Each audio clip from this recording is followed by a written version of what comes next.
Alors là, pendant tout ce week-end, on a 3 spectacles de cirque effectivement en même temps, puisqu'on a le cirque Haïtal qui vient présenter pour le meilleur et pour le pire, un superbe duo incroyable. Ça se passe dans le parc 3, derrière l'écurie. Dans la salle, on accueille Mazout du Barreau d'Ével, un spectacle de cirque, mais de cirque, on va dire, contemporain. Magnifique, une histoire d'amour superbe. Et dans le chapiteau derrière moi, on accueille Secret, Cirque ici. Joanne Le Guilherme, probablement un des artistes de cirque les plus étonnants, puisqu'il travaille sur les questions d'équilibre, de lenteur. Et en ce qui concerne Joanne Le Guilherme, on en a profité pour inviter l'ensemble de ses pièces plastiques, environnementales, qu'on a installées dans le grand manège et dans les écuries, une quarantaine de pièces au total, ce qui fait qu'on propose vraiment un parcours dans l'œuvre de Joanne Le Guilherme. Et ensuite, pour les plus petits, là, on a proposé à la compagnie De Rien Merci de transformer le parc en escargopolis, c'est-à-dire une ville d'escargots.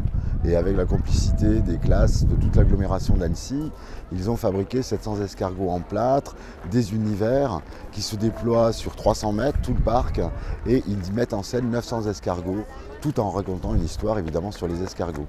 Et ça, c'est un spectacle déambulatoire. Et puis ensuite, les gens promènent, voient les installations de Joanne Le Guilherme, architecture, essayent d'avoir des places au spectacle parce que c'est assez complet ce week-end. On continue la programmation dans la salle avec des grands spectacles de théâtre, de danse construits, avec notamment un événement, puisque c'est la venue de Thomas Ostermayer, avec les revenants d'Ibsen dans la salle de théâtre. Mais 2 week-ends événements, le premier à suivre avec le week-end cirque, ça sera la rue des Haras, on transforme l'ensemble des haras en place pour les arts de la rue avec des choses assez spectaculaires comme la roue de la mort, et beaucoup de choses seront gratuites pour permettre d'avoir comme aujourd'hui beaucoup de gens qui circulent dans les haras.